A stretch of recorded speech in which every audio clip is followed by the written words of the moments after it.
जिस प्रकार हमारी भागवत में वर्णन है कि श्री कृष्ण को यदि जाननो हो, कृष्ण को यदि पानो हो तो श्री किशोरी जी की शरण ग्रहण करो। ऐसे बंधुओं, यदि किशोरी जी को यदि स्वीकार करना हो, किशोरी जी को यदि पानो हो तो श्री वृंदावन की शरण ग्रहण करो। जैसे कृष्ण अधिकारी श्री किशोरी जी बनाती हैं, ऐसे श्री जी को अधिकारी हमारो वृंदावन बनावे। वृंदावन कोई पृथ्वी नहीं है, वृंदावन कोई भूमि नहीं, कोई स्थान नहीं है, एक प्रकार से गुरु है वृंदावन, जो हम आप सबको शिष्य रूप बना करके श्री जी का अधिकारी बनाता है। ऐसा है वृंदावन। उस वृंदावन को प्रणाम करें और श्री राधा रसामृत चर्चा में हम लोग प्रवेश करें। सब लोग गाओ मेरे साथ, और गायन ऐसा करना कि आप भूल जाओ कि आप नागपुर में हो। सत्य बता रहे हैं, इस कथा की उपलब्धि क्या, इस कथा की यही उपलब्धि कि श्री जी मिल जाएं, ठाकुर जी मिल जाएं, बहुत ऊंची बात है भैया। इस कथा की एक ही उपलब्धि जानो कि आप नागपुर में बैठे हो, ये विस्मृति आपको हो जाए। इस कथा की उपलब्धि है। आओ उस निवृत्त निकुंज वृंदावन में हम लोग भी प्रवेश करें, जहां नित्य श्री श्यामा जी विहार करते हैं। एरी मेरो वृंदावन सुख धाम, एरी मेरो वृंदावन सुख धाम, एरी मेरो वृंदावन सुख धाम, एरी मेरो वृंदावन सुख धाम, एरी मेरो वृंदावन सुख धाम, एरी मेरो वृंदावन सुख धाम, एरी मेरो वृंदावन सुख धाम, एरी मेरो वृंदावन सुख धाम। कैसा है वृंदावन बंधुओं? श्री किशोरी जी के, ठाकुर जी की लीला में सहचरियां, सखियां, सबके बारे में हम सुनते हैं, लेकिन सर्वेश भैया, किशोरी जी के, ठाकुर जी की लीला की सबसे बड़ी सहचरी तो हमारा वृंदावन ही है। जितनी सेवा किशोरी जी की, ठाकुर जी की वृंदावन ने की, उसने किसी ने नहीं की है। लीला के लिए सघन कुंज प्रकट किए, रमण के लिए श्री यमुना जी को प्रकट किया, और कहां तक जाएं भैया, पृथ्वी पर भी श्रम ना हो जाए इसलिए बालूका को भी इतना कोमल कर दिया कि उस रज को सिर से लगाते हैं सब। किशोरी जी के, ठाकुर जी की लीला में सबसे श्रेष्ठ सहचरी यदि कोई है तो वो वृंदावन है। प्रिया लाल को लाढ़ लढ़ावत, प्रिया लाल को लाढ़ लढ़ावत, प्रिया लाल को लाल लढ़ावत, प्रिया लाल को लाढ़ लढ़ावत, सब विधि पूरन काम, सब विधि पूरन काम, सब विधि पूरन काम, सब विधि पूरन काम। गाओ भैया सब लोग। एरी मेरो वृंदावन सुख धाम, एरी मेरो वृंदावन, एरी मेरो वृंदावन सुख धाम, एरी मेरो वृंदावन। श्री वृंदावन धाम की जय।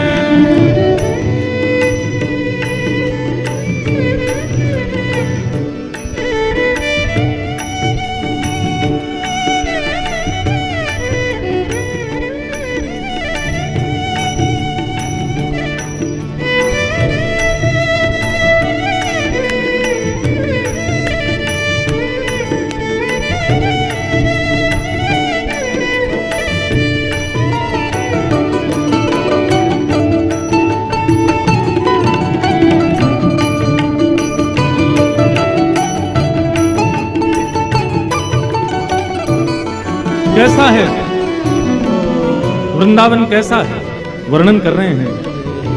महाप्रेम शोभा को सागर महाप्रेम शोभा को सागर, महाप्रेम शोभा को सागर, महाप्रेम शोभा को सागर, रोम रोम अभिराम, रोम रोम अभिराम, रोम रोम अभिराम, रोम रोम अभिराम, श्री ललित रसिक वर जू की जीवन, ललित रसिक वर झूकी जीवन, ललित रसिक वर जू की जीवन, ललित रसिक वर झूकी जीवन, कुंज केली विश्राम, कुंज केली विश्राम, हे कुंज केली विश्राम, कुंज के विश्राम, तेरी मेरो वृंदावन सुखधाम, तेरे मेरो वृंदावन सुखधाम, तेरी मेरो वृंदावन सुखधाम, तेरे मेरो वृंदावन सुखधाम, प्रिया लाल को लाड लढ़ावत, प्रिया लाल को लाल लड़ावत, प्रिया लाल को लाड लढ़ावत, प्रिया लाल को लाल लड़ावत, सब विधि पूर्ण काम, सब विधि पूरन का,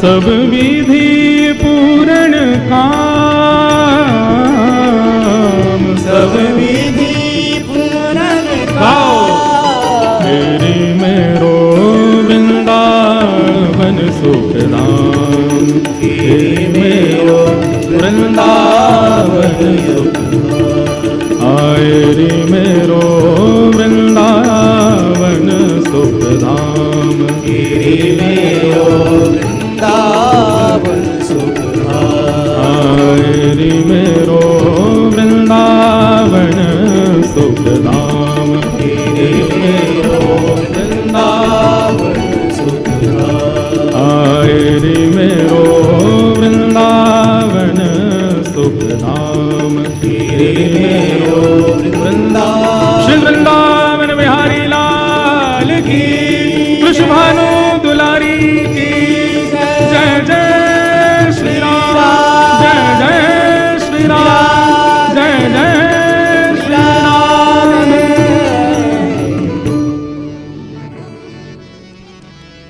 तेरी मेरो वृंदावन सुखधाम, तेरे मेरो वृंदावन सुखधाम, प्रिया लाल को लाड लढ़ावत, प्रिया लाल को लाल लड़ावत, सब विधि पूर्ण काम, सब विधि पूरन का,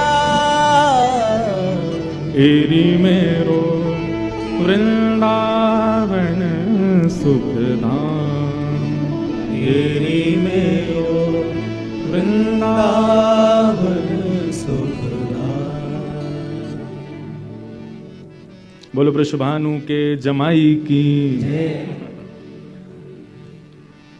परम मंगल में परात्पर अखिलेश्वर अकारण करुणा वृणालय भक्तवांछा कल्पतरु तड़िद्वित विनिंदित पीतांबरधारी श्री बालकृष्ण लाल की, श्री वृषभानी दुलारी किशोरी जी की अहितु की कृपा से श्री गिरधर लाल जी जमाई राजा की अध्यक्षता में हम आप सब लोग श्री राधा रसामृत चर्चा का सुंदर भाव नागपुर में दूसरी बार श्रवण कर रहे हैं। यह हमारा परम सौभाग्य है। हमारे लाल जी वैसे तो कहीं कथाओं में विराजते नहीं हैं, लेकिन एकमात्र केवल राधा रसामृत चर्चा नागपुर की ऐसी प्रसिद्ध है जहां लाल जी पूरे विराजते हैं, पूरी कथा श्रवण करते हैं। क्योंकि भागवत की कथा में तो इन्हीं की चर्चा है, अब इन्हीं की चर्चा ये क्या सुनेंगे, लेकिन जब प्रेम की चर्चा श्री किशोरी जी का भाव प्रकट हो तो वाकई तो सबसे बड़े श्रोता यही हैं। वहां में तो सबसे आगे बैठेंगे, बल्कि आगे का मंच पे बैठेंगे। आप सब तो सज धज के बैठे हो, ये तो और इतरा के बंगला में बैठे हैं। बताओ ऐसे श्रोता ये श्री किशोरी जी को सुनवे के काज इतने सज धज के बैठे हैं। कथा में हम लोग जाते हैं थोड़ा सज संवर के ही जाते हैं, साफ सुथरे बन के जाते हैं, लेकिन हमारे लाल जी तो पूरे श्रृंगार के संग आते हैं। तो श्री जी का भाव गाया जाएगा तो पीछे क्यों रहें। लेकिन पहले ही स्पष्ट कर दूं बंधुओं, मैं ये बात अपने कहीं भी रस चर्चा होती है वहां जरूर कहता हूं, मैं श्री जी के भाव को अच्छे से सुना दूं और आप अच्छे से समझ जाओ तो यह समझ जाना कि वो श्री जी का भाव नहीं था, कुछ और था। क्योंकि श्री जी का भाव ना तो मैं अच्छे से सुना पाऊंगा और ना आप समझ पाओगे। किशोरी जी के भाव ना तो सुनाने के विषय हैं और ना समझने के विषय हैं, वहां तो उलझन ही उलझन बनी रहेगी, एक पहेली और नई नई कुछ ना कुछ प्रकट होती रहेगी। आप उसको भली भांति समझ नहीं पाओगे और ना मैं समझा पाऊंगा। प्रेम का स्वरूप कैसा जिसका वर्णन ना हो सके। नारद जी नारद भक्ति सूत्र में कहते हैं, मैंने बता दिया और आप समझ गए तो निश्चित ही आपने किशोरी जी का भाव नहीं सुना, आपने कुछ और ही सुन लिया होगा, क्योंकि किशोरी जी समझ नहीं आ सकती। ये प्रेम समझ में आने वाली वस्तु है ही नहीं। बड़े बड़े रसिक जन जहां फेल हो गए वहां हम लोग पास कैसे हो सकते हैं। रसिक जनों ने खूब गाया श्री जी के भाव को और आज तक गाते आ रहे हैं, लेकिन अभी तक उनको पहचान नहीं पाए, उस भाव में प्रवेश नहीं कर पाए। तो हम आपकी कहां सामर्थ्य है उस भाव में प्रवेश करने की। पर फिर भी यथा योग्य जैसे जैसे भाव मन में प्रकट होंगे उनका वर्णन करने का प्रयास यहां करेंगे आप सबके मध्य में। हमारी श्यामा जी किशोरी जी, उनका एक भाव जयदेव महाप्रभु कहते हैं उस भाव से मैं प्रारंभ करूं और फिर जहां ले जाएंगे। अब मैं कल से मैं बता रहा हूं मेरे इतने भाव आ रहे हैं, किसको बोलूं, किसको छोड़ूं, किसको रखूं, समझना बड़ा मुश्किल का काम है। पर फिर भी जो जो भाव आ रहे हैं सबको प्रणाम मात्र करेंगे। 4 दिन में जितना हो जाएगा उतना करेंगे। जयदेव महाप्रभु गीत गोविंद में एक भाव कहते हैं, श्री कृष्ण के प्रियाजू के प्रति प्रेम भाव और श्री प्रियाजू के कृष्ण के प्रति प्रेम भाव, इन दोनों में तुलना कीजिएगा किसके भाव ज्यादा सुदृढ़ हैं। और बहुत ध्यान से सुनो, अब कोई आवे जावे, आप लोग बस शांति से बैठ के श्रवण करना, एक तक भी मुझको निहारे बिना रहना नहीं। हाँ, अभी थोड़ी देर के लिए लाला को भी मत निहारी हूं, मोई को देख लो। अब आपको और मेरा ये भाव बन जाए और फिर अद्भुत प्रसंग प्रकट हो। श्री जयदेव महाप्रभु कहते हैं, ठाकुर जी कितने प्रेमी हैं श्री किशोरी जी के। अभिनव जलधार सुंदर द्रत मंदर। अभी श्री जगन्नाथ जी भी रथ यात्रा में हैं, वहां भी उत्सव चल रहा है, तो पंडरीनाथ को प्रणाम कर लिया, वृंदावन को प्रणाम कर लिया, किशोरी जी ठाकुर जी तो विराज ही रहे हैं। जगन्नाथ जी को क्यों पीछे छोड़े, उनको ही प्रणाम करो। श्री जयदेव महाप्रभु गाते हैं, अभिनव जलधार सुंदर व्रत मंदर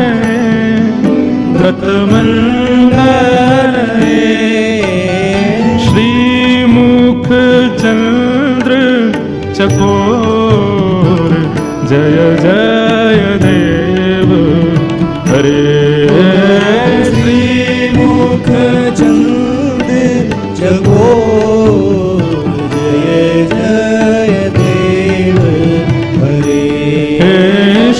श्यामा मुख चंद्र चकोर, जय जय देव हरे।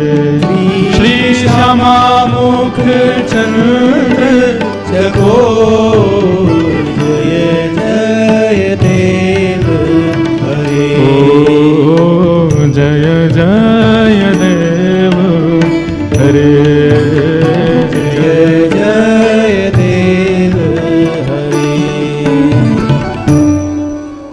बहुत ध्यान से सुनना। हमारे गिरधर लाल जी अभी दूर से ऐसा कि कई अन्य दिख भी नहीं रहे हो, पास आके कथा के विश्राम में देख लेना। हमारे ठाकुर जी कैसे खड़े हैं, एक भुजा ऊपर है, दूसरी भुजा कमर पर है, और श्री गिरधर स्वरूप श्रीनाथ जी के रूप में हमारे गिरधर लाल जी श्रीनाथ जी ही हैं। आपको सही बताएं, ठाकुर जी त्रिभंग ललित स्वरूप में आ जाएं या अधर पर वेणु वाद्य धारण करके रास की मुद्रा में आ जाएं, लेकिन ठाकुर जी का जो ये गिरधर स्वरूप है ना, इसके पीछे बहुत बड़ा रहस्य छुपा है, और वो रहस्य उजागर करते हैं श्री जयदेव महाप्रभु अपनी इस पंक्ति में। जयदेव महाप्रभु का लुढ़क गए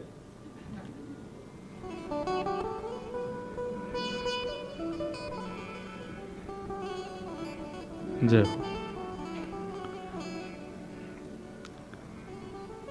ठाकुर जी कह रहे हैं पोल पट्टी का खोल लो भैया। अरे ब्रजवासी ना खोलेंगे तो कौन खोलेगा?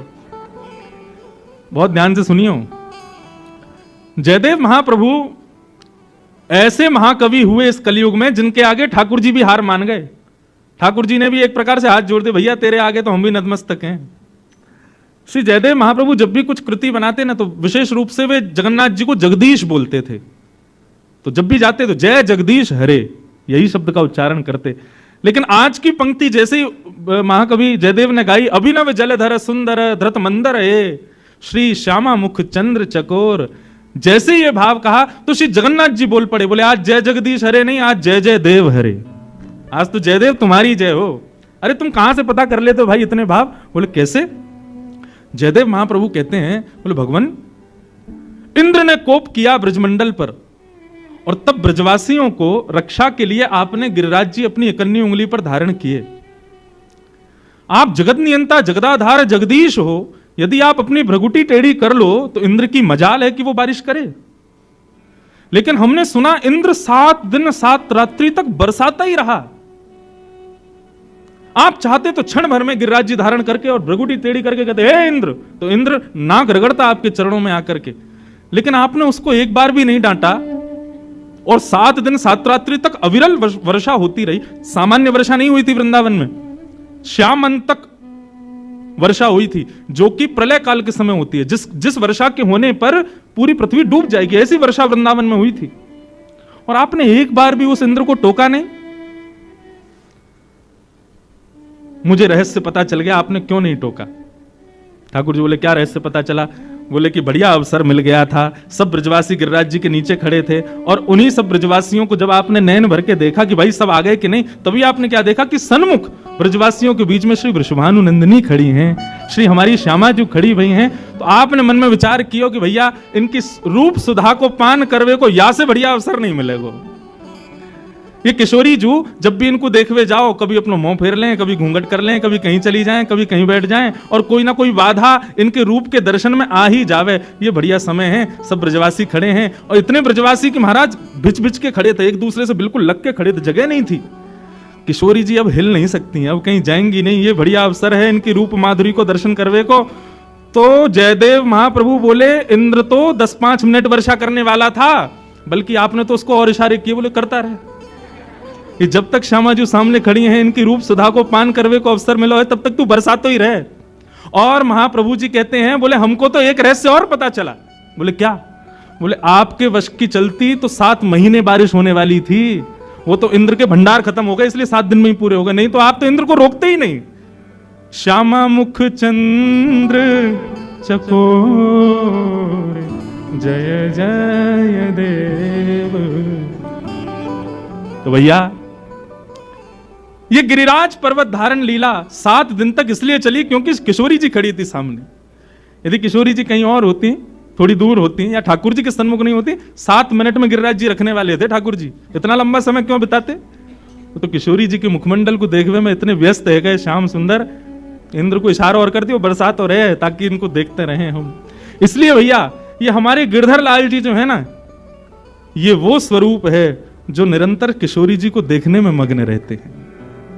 जैसे आपके फोटोग्राफ खींचे जाते हैं ना, तो आप अपने फोटोज को दिखाते हुए व्यक्ति को कहते हो ये फोटो जब लिया गया था तब मैं वो कर रहा था, ये फोटो जब लिया गया था तब मैं वो देख रहा था। ऐसे भैया ये गिरधर स्वरूप जो है ना, ये किशोरी जी को निहारते हुए ठाकुर जी को स्वरूप है। यही अवस्था में तो ठाकुर जी देख रहे हैं किशोरी जी को। मानो किशोरी जी को देखते देखते ठाकुर जी भी भाव में आ गए हों। एक अंग से मानो किशोरी जी जैसे बने हो, दूसरे अंग से श्याम सुंदर है। तो या लिया भैया हमारे गिरधर लाल जी जो है ना, ये किशोरी जी के दर्शन करता ठाकुर जी हैं। कई लोग हमसे पूछे, बोले आपके लाल जी की नेत्र नीचे क्यों हैं? मैंने कहा नेत्र नीचे यहां हमारे हैं क्योंकि ये केवल श्री जी को ही देखना चाहे, बाकी औरन से नजर छुपा के नीचे खड़े रहें। लाओ श्री जी को सामने, प्रकट कर दो श्री जी को, तुरंत ठाकुर जी नेत्र ऊपर करके देखेंगे जरूर, क्योंकि ये स्वरूप केवल श्री जी को देखवे के काजे है और भाव नहीं है। तो ऐसे हमारी श्यामाजू के मुखमंडल के देखवे के सबसे बड़े रसिया कौन? हमारे गिरधर लाल श्रीनाथ जी। उस भाव से श्री गिरधर लाल विराज रहे हैं। श्री राधा करावचित पल्लव वल्लरी के, राधा पदांक विलसन मनमस्थली के, राधा यशो मुकुरमंत खगावली के, राधा विहार विपने मनताम मनो में। ऐसे श्याम सुंदर को सुख देवे के लिए और रसिक जनन को वह सुख की बिंदु बरसावे के लिए श्री किशोरी जी ने वृंदावन की रचना की है। वृंदावन स्वयं श्री किशोरी जी ने ही अपने हाथों से निर्माण किया है। वृंदावन का एक एक कण, वृंदावन का एक एक पल्लव, वृंदावन का एक एक वृक्ष। और मैं तो कहूंगा भैया वृंदावन में आवे वारे, वृंदावन में रहवे वारे, वृंदावन में जन्म लेवे वारे, इन समस्त जीवन को भी निर्माण श्री किशोरी जी ने ही किया है। इसलिए भैया मैं निवेदन करता हूं हाथ जोड़ के, वृंदावन आकर के ना किसी में भी अवगुण मत देखना, क्योंकि वृंदावन आया है और वो वृंदावन में है तो जरूर किशोरी जी ने ही भेजा है, और किशोरी जी ने भेजा है तो निश्चित उसमें कोई ना कोई गुण तो विद्यमान होगा। श्री किशोरी जी ने अपने हाथों से निर्माण किया है उस वृंदावन का। ये हम आचार्य को प्रणाम कर रहे हैं। वृंदावन आचार्य है, वृंदावन गुरु है। बंधुओं, श्री वृंदावन चतुर्व्यूह रूप धारण करके श्री जी की सेवा करता है। जैसा कि मैंने आज के प्रसंग के प्रारंभ में कहा कि सहचरियों में, सखियों में, गोपियों में अग्रगण्य यदि कोई है, अभी तक नाम सबने ललिता विशाखा के सुने, लेकिन यदि हमसे वास्तविक पूछो तो श्री जी की सेवा में अग्रगण्य सहचरी स्वयं वृंदावन है। क्यों? क्योंकि वृंदावन का स्वयं निर्माण श्री जी ने ही किया है। किस लिए किया है? केवल श्याम सुंदर को सुख प्रदान करें, और श्याम सुंदर प्रसन्न हो तो श्री जी अपने आप प्रसन्न हो जाएंगे। तो चतुर्व्यूह रूप से वृंदावन श्री जी की सेवा करता है। प्रथम रज, प्रथम व्यूह जो वृंदावन का श्री जी की सेवा में है वो है रज। वृंदावन की एक विशेषता है, ये विशेषता पूरे विश्व के किसी स्थान की नहीं है, और वो ये है कि सब जानते हैं कि वृंदावन में हमारी किशोरी जी और श्याम सुंदर दोनों पादुका नहीं पहनते, और पादुका न पहनने का जो भाव है वो वृंदावन ने ही प्रकट किया है। वृंदावन ने अपने आप को इतना योग्य बनाया कि श्री श्याम सुंदर किशोरी जी के मन में भाव ही नहीं आता कि हम यहां पादुका पहने, और क्योंकि वृंदावन को स्पर्श सुख देना है इसलिए भी पादुका नहीं पहनते।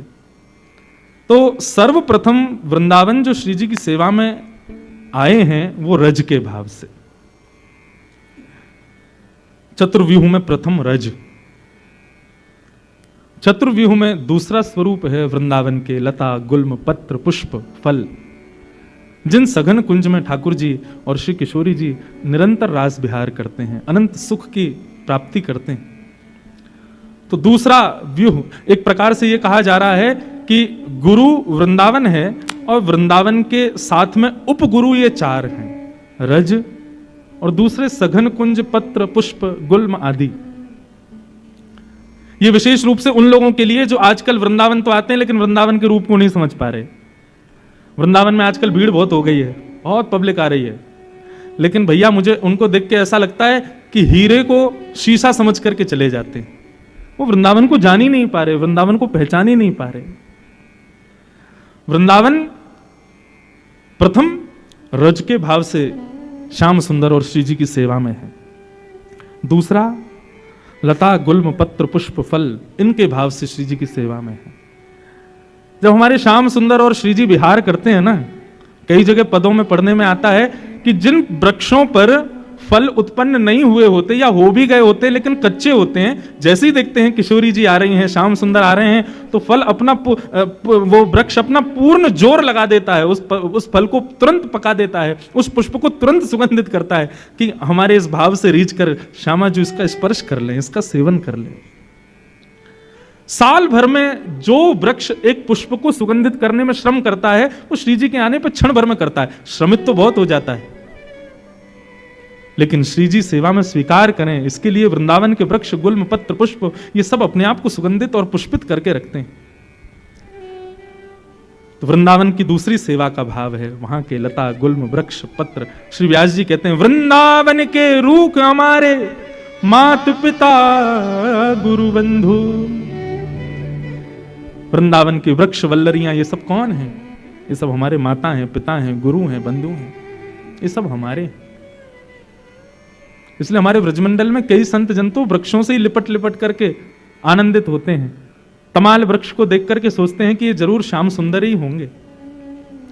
तो वृंदावन का दूसरा सेवा प्रकल्प है वहां के लता गुल्म पुष्प वृक्ष। उनका प्रयोग कभी अपने लिए मत करना बंधु। संसार के पुष्प फलों का प्रयोग अपने लिए कीजिएगा, लेकिन श्रीधाम वृंदावन यदि आप जाओ तो वहां के पुष्प पत्र फलों का प्रयोग अपने लिए कभी मत करना, क्योंकि वो आपके लिए हैं नहीं, वे श्री जी की सेवा के लिए ही हैं। हमारे लाल जी यहां नागपुर में विराजते हैं, तो यहां पर सेवा में आने वाले पुष्प भी राधा बाग से ही आते हैं। किशोरी जी के बाग के पुष्प ही सेवा में पधारते हैं।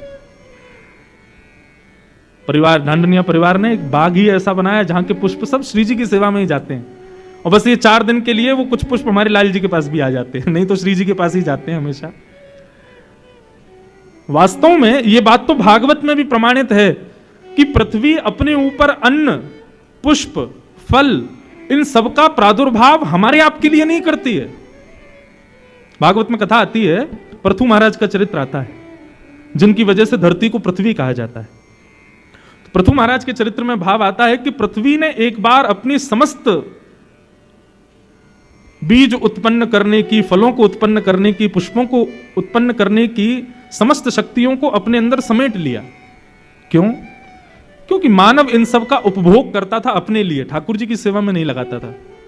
पृथु महाराज जब प्रकट हुए तो सबने प्रार्थना की, महाराज पृथ्वी बंजर हो गई है, इस पर वृक्ष नहीं होते, अनाज नहीं होता, आप कुछ करिए, आप हमारे राजा हैं। तब पृथु महाराज ने पृथ्वी से प्रार्थना की, यज्ञ किया, तब पृथ्वी प्रकट हुई और भूमि देवी ने प्रकट होकर के कहा आज्ञा करें महाराज। तब पृथु महाराज ने कहा कि आप क्यों बंजर हो गई हो, पुष्प फल बीज ये सब आपने क्यों समेट ली अपने अंदर?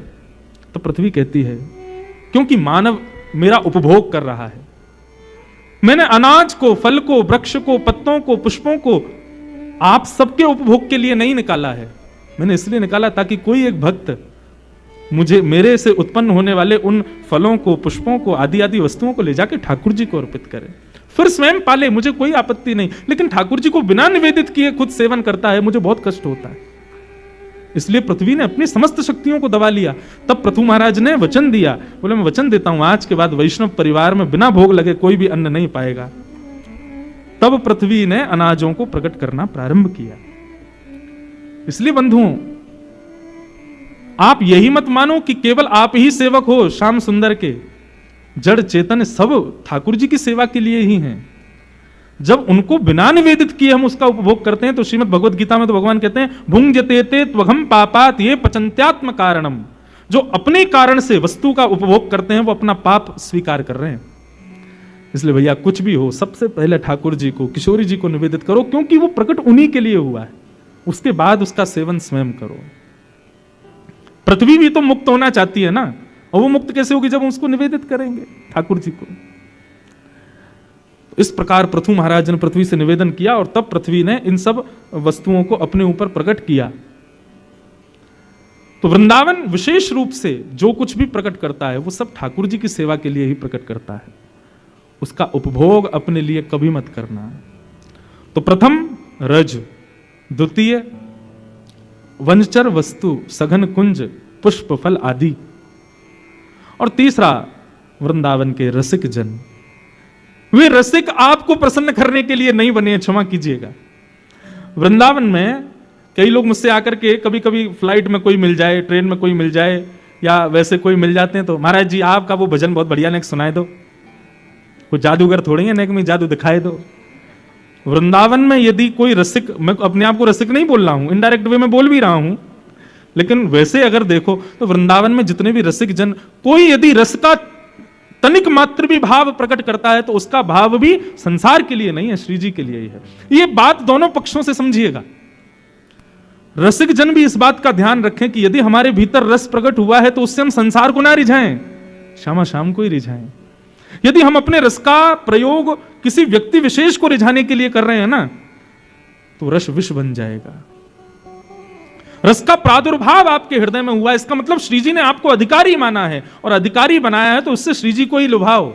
हां, दो चार जनता भी रीझ जाए तो उसमें कोई आपत्ति नहीं है, लेकिन केवल यही प्रधानता नहीं होनी चाहिए कि सब रीझें, श्री जी रीझें, हमारी किशोरी जी रीझ जाएं, हमारे श्याम सुंदर। एक बार का प्रसंग है, हमारी श्री जी कितनी कृपालु, कितनी दयालु, कितनी जल्दी रीझ जाती हैं। वो एक पद की एक पंक्ति आती है ना, हमारे यहां एक भजन गाया जाता है, वृषभानु की किशोरी वो तो गैया हूते भोरी, प्रीत जान के हूँ थोड़ी, तो है राखेगी शरण, मन भूल मत जयो श्यामा प्यारी के चरण। किशोरी जी बड़ी भोरी हैं। और यहाँ को प्रसंग कैसे है, एक बार जन्माष्टमी थी तो श्री हमारी श्यामा जू नंदगांव गई, लाला को जन्मदिन है, हम भी बधाई दिया में। और वहां जाकर के जब किशोरी जी ने देखा तो नंद नंदन को सब लोग बधाइयां दे रहे थे, भैया जन्माष्टमी की, किशोरी जी भी बधाई देवे गई। नंद नंदन क्या कर रहे थे कि सामने आने वाले लोग जो उनको बधाई दे रहे थे वो अपना हाथ आगे करें, या अपना वस्त्र का भाग आगे करें, या अपना पल्लू आगे करें, या कोई पात्र आगे करें, उसको ठाकुर जी भर देते थे। किशोरी जी टेढ़ी नजर से देख रही, समीप गई तो मधुमंगल श्री दामा आदि बोले, हमारे लाला को हृदय देखो श्री जी, आपने जो जैसो पात्र लेके आ रहा हो हमारो लाला वाकू भर भर के दे रहो है। ठाकुर जी बोली, ये हृदय को स्वरूप ना होए करे, हृदय को स्वरूप तो ये है कि भैया जो जितनो पात्र लाए उतनो मत भरो, अपनी तरफ से बड़ो पात्र दे के वाकू भी भर के दो। या में कौन सी निर्मलता, कोई ने हाथ आगे किए, अब बेचारे को हाथ इतना छोटो कि वहां में 2 ही लड्डू आ सके, तो बेचारे को 2 ही मिलेगा। अब कोई पात्र बड़ो लिया है तो वाकू भर के दे रहे हैं। अरे हमारे श्याम सुंदर को भाव तो ऐसा होना चाहिए, बड़े बड़े पात्र लेके आओ, सबन को पात्र दो और फिर वाकू भरो, तब उन पर कृपा करो। ललिता विशाखा ताली बजाने लगी, देखो हमारी श्री जी को भाव। ये पैज तो चलती रहे। हमारी श्री जी तो बड़ी कृपालु है, बड़ी दयालु है, नेक में ही दया कर दें, नेक में ही कृपा बरसा दें। हमारे श्याम सुंदर कभी कभी श्री जी को दिखावे के काजे कृपा करें, देखो हमने वो कृपा करी, लेकिन श्री जी दिखावे ना है, श्री जी को भाव ही ऐसा होवे कि ठाकुर जी वही में ही हार जाएं, या के आगे और कहा करें हम। तो श्री जी को स्वभाव है। तो इसलिए भैया यदि आपके भीतर रस आया है, आपके भीतर भाव आया है, उस भाव से, उस रस से, उस ज्ञान से, उस भाव से संसार को मत रिझाओ। ये वृंदावन चतुर्व्यूह से श्री जी की सेवा करता है। तो तीसरा व्यूह जो है वो रसिक है, रसिक जन। वृंदावन के रसिक जन हो या वृंदावन के बाहर रहने वाले रसिक जन हो, वे सब अपने भाव से किशोरी जी को प्रसन्न करें, उनको आनंदित करें, ऐसा भाव है। और चौथा वृंदावन का जो भाव है वो श्री यमुना जी, रज, वृक्षवल्लरी, सघन कुंज, रसिक जन और श्री यमुना। इन चतुर्व्यूह रूप से वृंदावन श्री जी की सेवा करता है, हमारे श्याम सुंदर की सेवा करते हैं, उनको लाड़ लड़ाते हैं, उनको प्रसन्न करने का भाव करते हैं। इसलिए वृंदावन आओ तो इन चारों की शरण ग्रहण करो, रज, सघन कुंज, लता, गुल्म, पत्र, पुष्प, रसिक जन और श्री यमुना जी। इन चारण को प्रणाम प्रथम करो, वाके बाद बिहारी जी को दर्शन करो, वाके बाद राधा वल्लभ जी को दर्शन करो, वाके बाद राधा रमण जी के पास जाओ। अभी हम लोग चूक क्यों रहे हैं पता है? ये वृंदावन को सेल्फी पॉइंट और ये रील्स बनाने की स्थिति में क्यों लिया है हम लोग? क्योंकि हमने गुरु का आश्रय तो लिया ही नहीं। हमने 4 गुरुओं को छोड़ सीधे ठाकुर जी का दर्शन किया, हम उसको समझ ही नहीं पाएंगे, हम उनको जान ही नहीं पाएंगे। मैथ्स की बुक है, साइंस की बुक है, सोशल स्टडीज की बुक है, और बुक समझ में तो तब आएगी ना जब गुरु का आश्रय लोगे। ऐसे ही भैया ये राधा रमण जी भी एक किताब हैं, राधा वल्लभ जी भी एक किताब हैं, श्री बिहारी जी भी एक किताब हैं। इनको तब समझोगे जब गुरु को आश्रय लोगे। हम किसी व्यक्ति विशेष के पास जाने की नहीं कह रहे, ये 4 गुरु वृंदावन में हैं चतुर्व्यूह रूप से, श्री रज, श्री सघन कुंज, श्री रसिक जन और श्री यमुना जी। इन चारों को आश्रय पहले लो और वाके बाद आप प्रवेश करो। आपको वास्तव में लगेगा कि हमने राधा वल्लभ जी 10 बार गए लेकिन दर्शन पहली बार भयो है, 10 बार बिहारी जी गए लेकिन दर्शन आज पहली बार, जैसा हुआ वैसा पहले कभी नहीं हुआ। गुरु के आश्रय में होकर के फिर जाओ। ये चतुर्व्यूह है वृंदावन का। इनके आश्रय के बगैर वृंदावन जाना एक प्रकार से व्यक्ति वंचित हो रहा है उस महाभाव से, उस महारस से। और बंधुओं, हमारा वृंदावन जो है ना, मैं एक बात कहा करता हूं अपनी कथा, ब्रजवासी वो नहीं जो ब्रज में रहे, ब्रजवासी वो जिनके चित्त में ब्रज रहे। नागपुर के लोग हैं, कई यहां बंबई से भी आए हैं, कई यहां कलकत्ता से भी आए हैं, दूर दूर से सब लोग आए हैं। आप कहीं भी रहो, सदा ब्रज आपके चित्त में है। तो आप विश्वास मानो, जब ब्रजवासियों की अटेंडेंस रोज होती होगी ना, तो उन ब्रजवासियों की अटेंडेंस में 500-600 तो नागपुर के लोगों की भी अटेंडेंस हो जाती होगी। क्यों? बोले शरीर से भले ही नागपुर में थे, चित्त से तो वृंदावन में ही थे ना। 200-300 लोग कलकत्ता की भी अटेंडेंस लगाते होंगे, भले ही देह से कलकत्ता में थे लेकिन चित्त से तो वृंदावन में थे ना। 100-150 लोग बंबई के भी अटेंडेंस लगाते होंगे, देह से भले ही कहीं भी थे, चित्त से तो श्रीधाम में थे ना। और निश्चित अभी वृंदावन की गणना चित्रकेतु कर रहे होंगे ना, प्रेजेंट लगा रहे होंगे कौन कौन आया, निश्चित ही चितनविश हॉल में बैठे हम सबकी भी गणना हो ही गई होगी, क्योंकि बैठे भले कहीं भी हैं, वृंदावन को याद तो कर रहे हैं ना। आप चाहे नागपुर रहो, बंबई रहो, कलकत्ता रहो, यहां रह करके भी इन चतुर्व्यूह का स्मरण नित्य करो। ब्रज की रज, ब्रज के लता गुल्म पत्र पुष्प, ब्रज के रसिक जन और श्री यमुना जी। इन चारों को कोई व्यक्ति यदि नित्य प्रणाम करे, मुझे ऐसा लगता है कि श्री जी और हमारे ठाकुर जी फिर उसको कितना भी अभागा हो उस पर कृपा करेंगे निश्चित, क्योंकि ये योग्य बनाते हैं उनके। ऐसे भाव हैं। तो अब ये इस प्रकार से कुछ ना कुछ भाव तो हम सुनाते रहेंगे। एक लीला का मधुर दर्शन करें। पिछली बार भी हमने कुछ लीलाएं सुनी थी, मुंदरी चोरी लीला सुनी थी, नौका विहार लीला सुनी थी, और कौन सी सुनी थी बताओ? हाँ, मान लीला सुनी थी, और कौन सी सुनी? हाँ, प्रथम मिलन लीला सुनी थी। अब यही सब लीलाओं में एक बड़ी अद्भुत लीला आज मिली ठाकुर जी की और किशोरी जी की, उसका दर्शन करें। इतना सुंदर भाव है।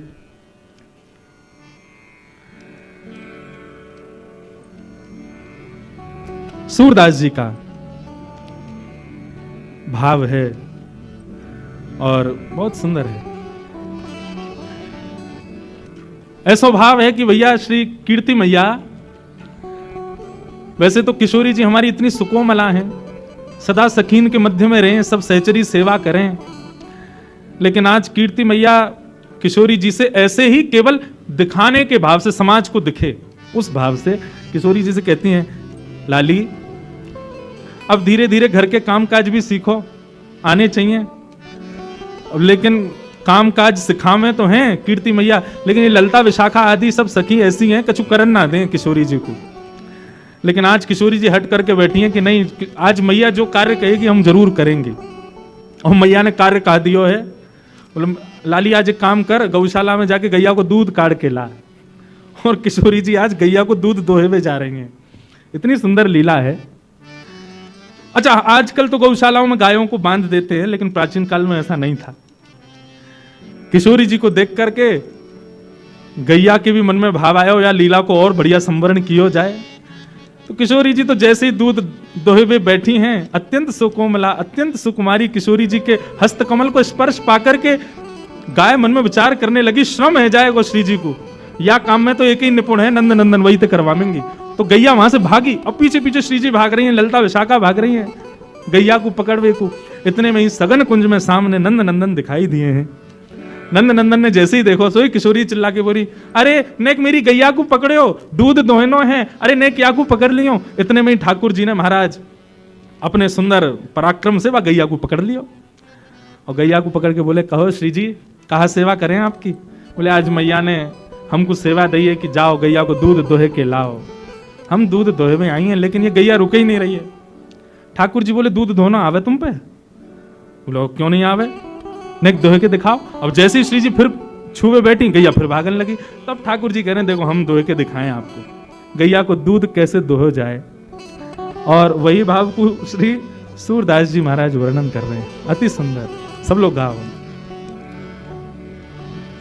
कौन दुहावे गैया तुम पे, कौन दुहावे गैया तुम पे, कौन दुहावे गैया तुम पे, कौन दुहावे गैया तुम पे, लिए रहत हो कनक दोहनी, लिए रहत हो कनक दोहनी, लिए रहत हो कनक दोहनी, लिए रहत हो कनक दोहनी, बैठत हो अध पैया तुम पे, बैठत हो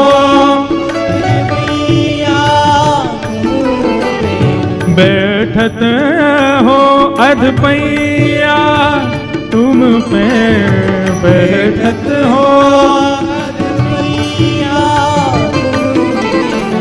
कौन दुहावे गैया तुम पे, कौन दुहावे गैया तुम पे, कौन दुहावे गैया तुम पे, कौन दुहावे गैया। अति रस काम प्रीत जाने के, अति रस काम प्रीत जाने की, आवत खरिक दुहैया तुम पे, आवत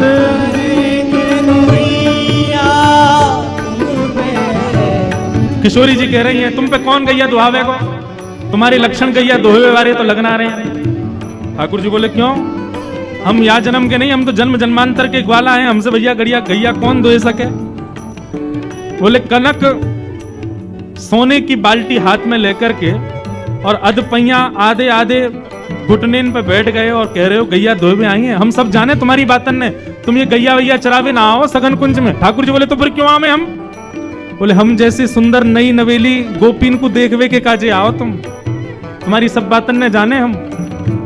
यशोदा मैया और नंद बाबा के आगे कोई बहानो चाहिए या हमारे गैयान को बहानो बना के आओ कि गैया चरावे जा रहा हूं। तुम्हारी सब करतूतन ने जाने या वन में आके सघन कुंज में आके गोपीन को ताड़ हो आप तो। ठाकुर जी बोले, अरे ऐसी कैसी बात कर दी मधुमंगल श्रीदामा। बोले, लाला ये तो बड़ी हमारी तोहीन है रही है, कछु करके दिखा। बोले, कहा करके दिखाऊं? गैया गैया दूध दोहे के दिखाने, कैसे दोहे जाए या कुछ दिखा तो सही। ठाकुर जी बैठ गए, सोने की बाल्टी है नीचे धरी है, गैया भी आनंद ले रही है। आज आनंद आवेगा ठाकुर जी की और किशोरी जी की मधुर लीला चल रही है और ठाकुर जी दूध दोह रहे हैं। अब दूध दोह तो रहे हैं, अब थोड़ी देर तो दूध काटते काटते बाल्टी में जावे, लेकिन जैसे ही श्री जी सामने आवे सो दूध की बाल्टी से वो धार अलग हटके नीचे जमीन पे गिरने लगे। अब किशोरी जी और सब गोपी मुंह पे हाथ धर के ऐसे में देखो ये दूध काढ़नो आवे इन पे, आधो दूध तो नीचे फैला दियो। सूरदास जी वर्णन कर रहे हैं, इत चितवत उत धार चलावत, इत चितवत उत धार चलावत, इत चितवत उत धार चलावत, इत चितवत उत धार चलावत। अरे लाला तेरो ध्यान कहीं और है और धार कहीं और कुछ चला रहा है। यही सिखायो मैया तो है, यही सिखायो मैया तो है, यही सिखायो मैया तो है, यही सिखायो मैया तुम पे कौन दुहावे गैया, तुम पे कौन दुहावे गैया, तुम पे कौन दुहावे गैया, तुम पे कौन दुहावे गैया। सब सखी और किशोरी जी कह रही यही सिखाया तुम्हारी मैया ने। ठाकुर जी बोले का है? बोले नीचे देखो। ठाकुर जी का चित्त वृत्ति तो किशोरी जी में ही लगी भैया। अब भले ही प्रकट करके दिखा रहे हैं कि भैया देखो मुंह पे कितना आवे, लेकिन जहां जहां किशोरी जी घूम रही हैं वहीं वहीं ठाकुर जी को ध्यान जा रहा है, और वह कारण से दोहे तो रहे लेकिन बाल्टी की जगह नीचे गिर रहा है सब रो। तो यही सिखाया हो तुम्हारी मैया ने। किशोरी जी खींचन लगी, मेरी गैया को सबरो दूध फैला दियो। कीर्ति मैया ने कही कनक बाल्टी भर के लियो, और या कौन के पल्ले लियाई मैं गैया को सबरो दूध नीचे फैला दियो। ठाकुर जी बोले मेरी मैया ने गैया दोहिनो सिखायो कि नहीं सिखायो, लेकिन तेरी मैया ने कहा सिखायो ये मुझको पता है। किशोरी जी बोली कहा सिखायो मेरी मैया ने?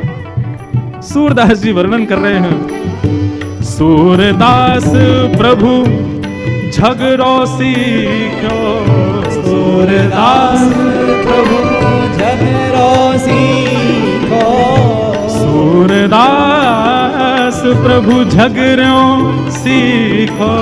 तेरी मैया ने तो को गुस्सा कर वो सिखाया है।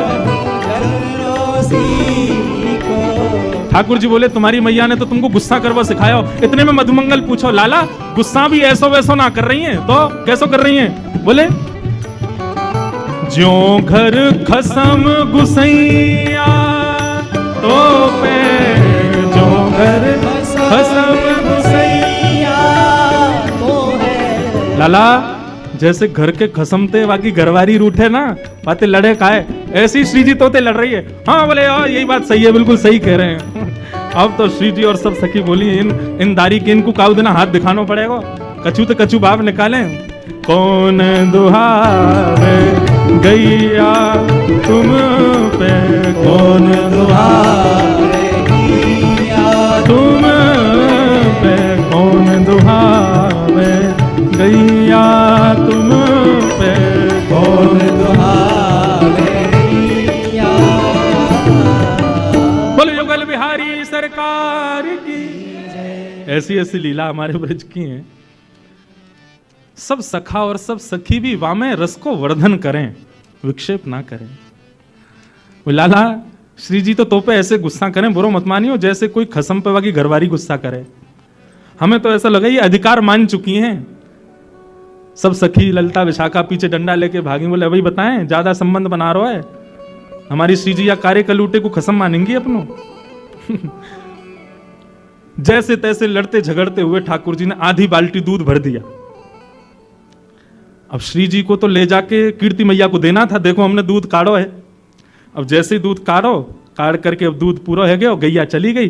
अब दूध के झागन को ठाकुर जी बढ़िया मिला रहे हैं। वाह देख कहा बढ़िया दूध निकालो। श्री जी बोली लाओ चलो अब दे दो। ठाकुर जी बोले नहीं मिलेगा, ये तो हमने निकारो है। हमारे सब ग्वाल बाल भूखे हैं, हम भूखे हैं, हमारे सबरे बंदर भूखे, हम पीवेंगे या को।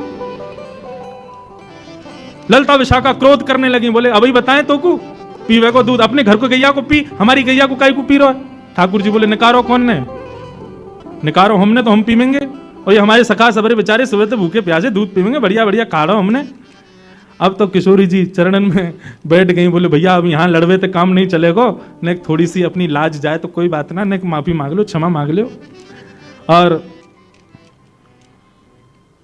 दोहनी नहीं देत करते हरी, हा हा करी पैर पाए। किशोरी जी चरणन में गिर के हा हा कर रही हैं, बोले भैया हमारी दोहिनी दे दे, मैया को दिखाना है ले जा करके।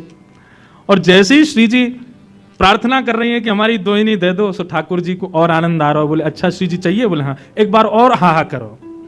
श्री जी फिर कह रही हैं भैया तेरे हाथ जोड़ रही हैं, जो तू कहेगा सो करेंगे, हमारी दोहिनी दे दे, मैया को जाके दिखाना है।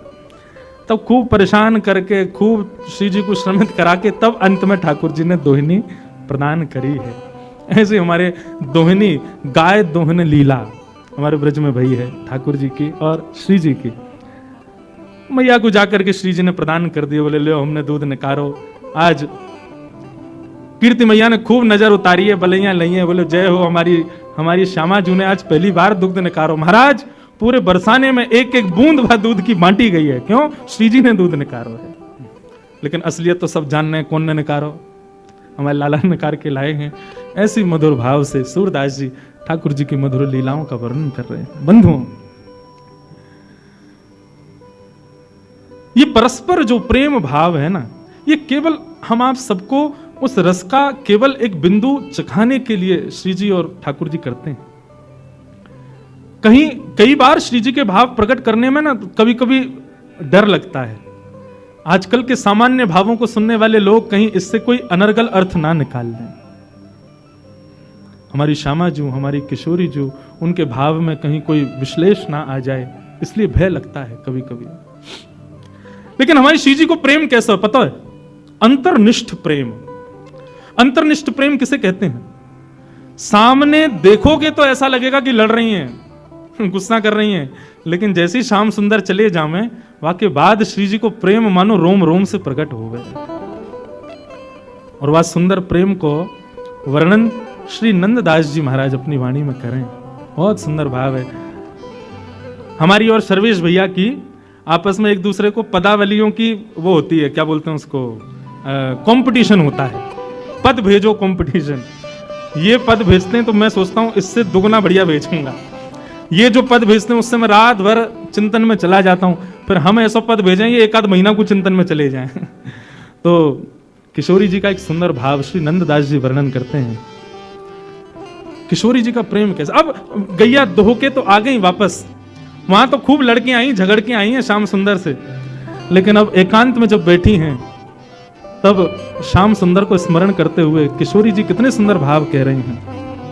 आहा, बहुत सुंदर भाव।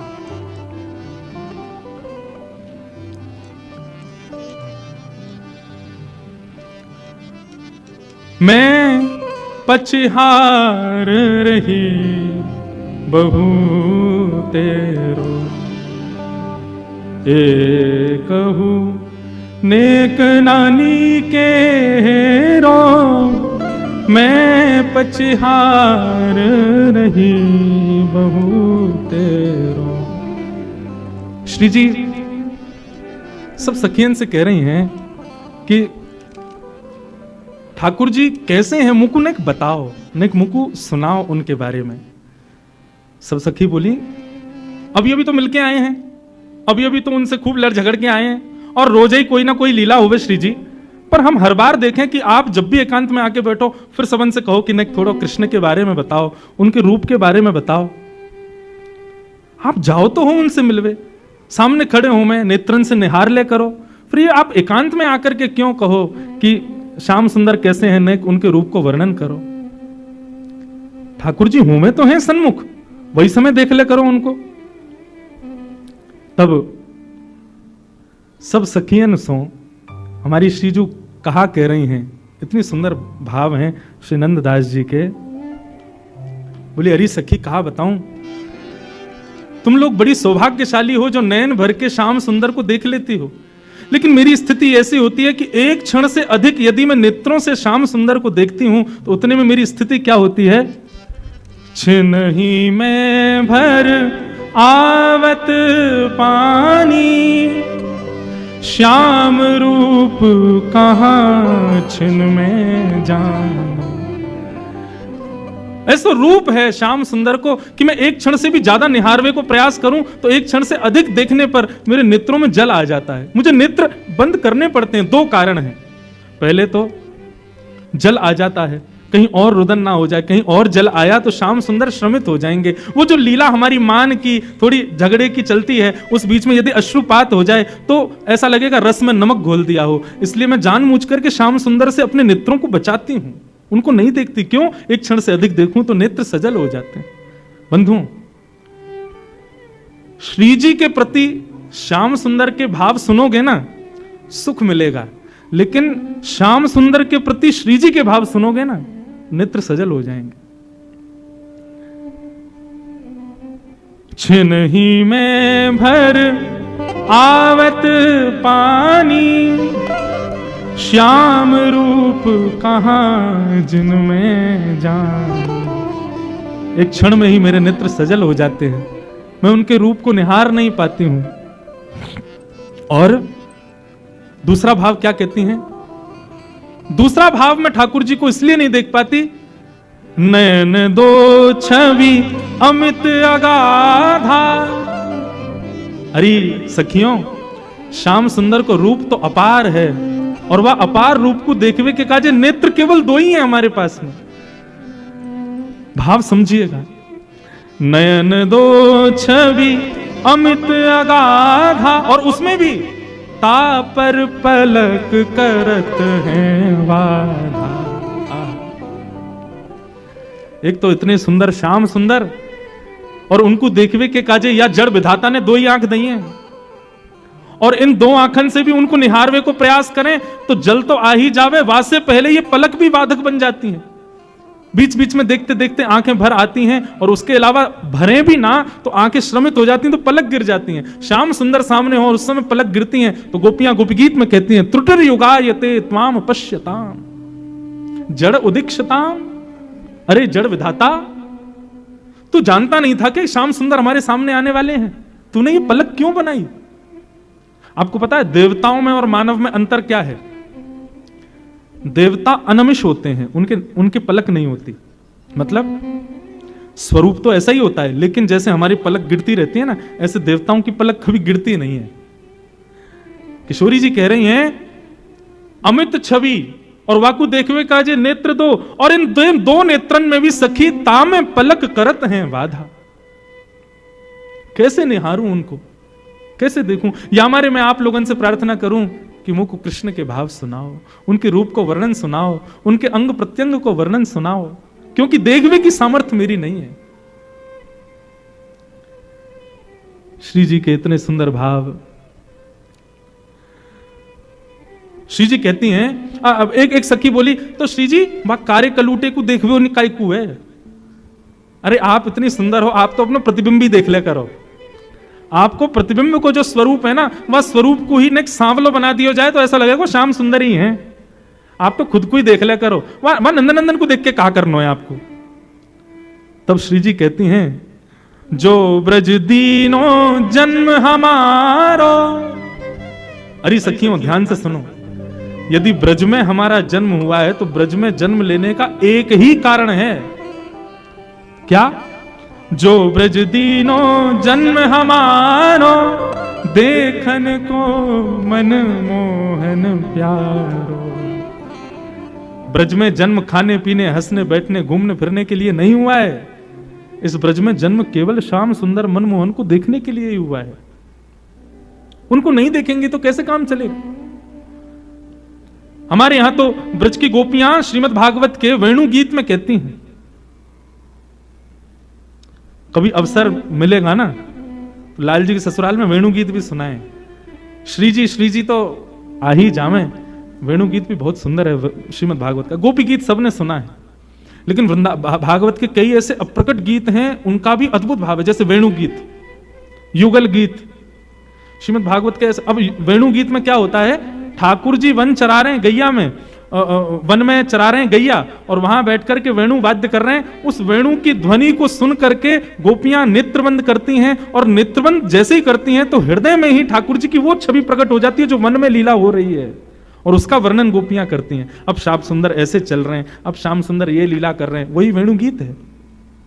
वेणु गीत में गोपियां कहती हैं, अक्षणवताम फलमिदम न परम विदाम।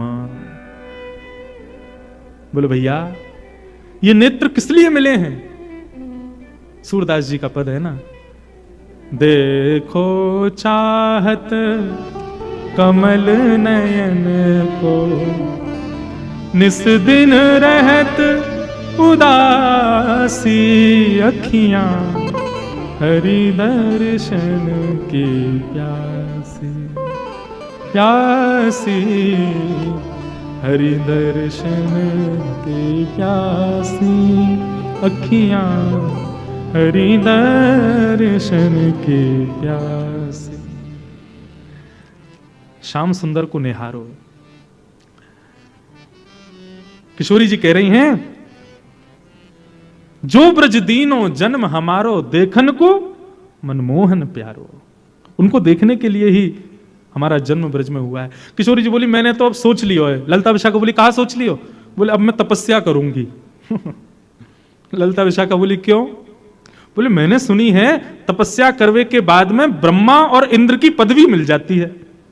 ललिता विशाखा बोली, आपको ब्रह्मा की पदवी की क्या पड़ी है? बोले मैंने सुना है पूरे विश्व को ब्रह्मा बनाता है, तो मैं तपस्या करूंगी और तपस्या के बल से मैं विधाता बनूंगी। और यदि विधाता मैं नहीं भी बनी तो ललिता विशाखा बोली, आपको विधाता बनने की क्या जरूरत है? आप विधाता को बनाओ, आप में इतनी सामर्थ्य है।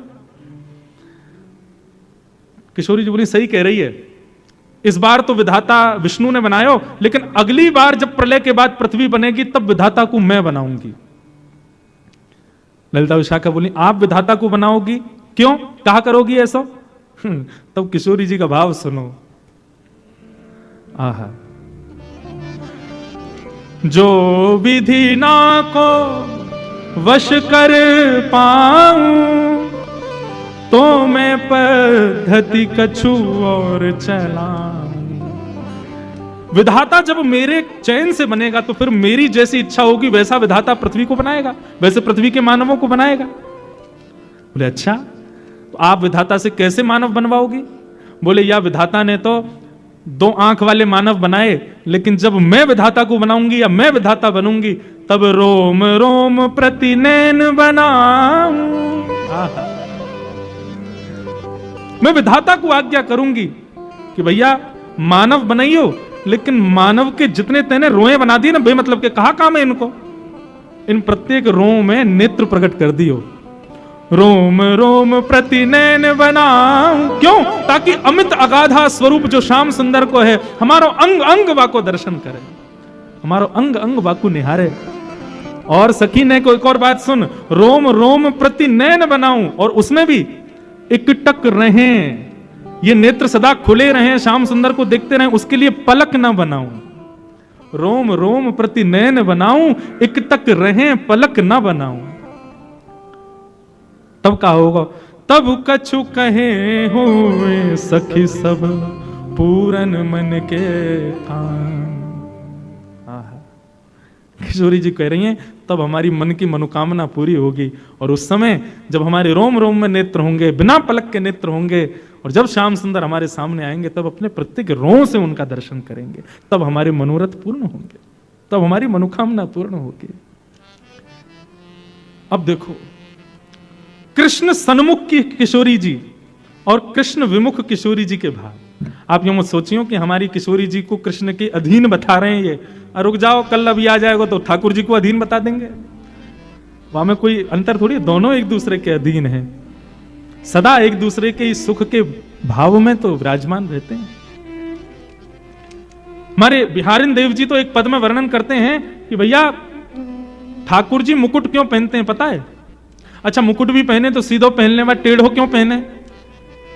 तो बिहारिन देव जी का वो पद है, कल सुनाऊंगा, वो पद मुझे स्मृति में नहीं, उसमें बिहारिन देव जी का भाव है कि वो टेढ़ा मुकुट इसलिए पहनते हैं ताकि किशोरी जी जब संग चलें तो कहीं धूप की छांव, धूप के प्रकाश से किशोरी जी के चरणन में श्रम ना आ जाए, इसलिए छतरी पकड़वे को इतना अभी समय ना है, तो अपने मुकुट को ही ऐसो टेढ़ो करके चले कि मानो श्री जी जब चले तो उनकी श्री जी के चरणन के ऊपर छतरी को काम ठाकुर जी को मुकुट करते हुए चले, ताकि श्री जी के चरणन को धूप के सूर्य के प्रकाश से कोई श्रम नहीं आ जाए।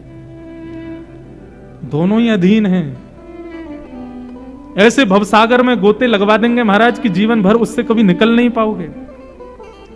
ऐसे हमारे श्री जी और ठाकुर जी के मधुर भाव हैं। आहा,